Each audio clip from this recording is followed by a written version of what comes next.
magkano nga ba ang naggastos ko sa aking pagpapa-spoke rim. Pero kadalasan medyo mahal.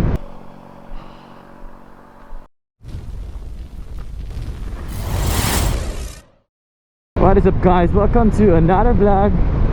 So for today's video, pag-uusapan natin kung paano at magkano nga ba ang naggastos ko sa aking pagpapa-spoke rim nitong CB150X ko.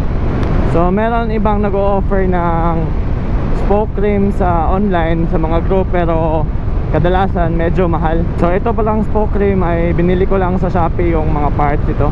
So ang nagastos ko in total nasa around mga 8K. Ang hub nito ay nagkakahalaga ng nasa around 2771 yata, basta nasa ganyang presyo.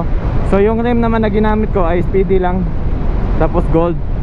Kakalaga siya ng nasa around 3,991 or 3,992, basta sa ganyang presyo.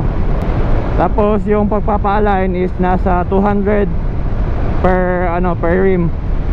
So in total nasa 400 yung nagastos ko sa pagpapa-align. Tapos sa pagpapakabit ng gulong nasa 100 each yung gulong. So in total nasa 200.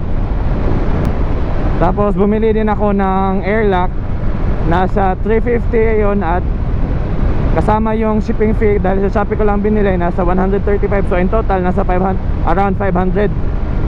So all in all nasa 8,000 yung pagpapakabit ko ng spoke rim itong CB150X ko. So meron namang available na hub sa online, which is CB150R Street Fighter, na compatible na dito sa CB150X. So pasensyahan nyo na kung nakatsinelas lang ako kasi nandito lang ako sa probinsya namin. So kung plano nyo magpapakabit ng spoke rim, pwede namang kayo na lang ang bumili ng mga parts para mas makatipid kayo. Kasi kung yung bibilhin nyo is gawa na, medyo mapapamahal kayo kasi nga naka-package or yung bultuhan na yung pagpabili nyo.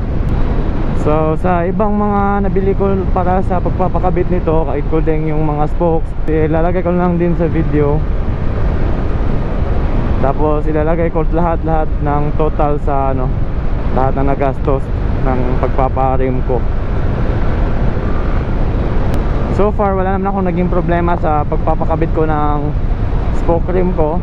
So kung plano nyo magpapa-spoke rim, ang advice ko is pwede namang kayo na lang ang bumili ng mga parts para mas makatipid kayo kung medyo limited lang yung budget nyo.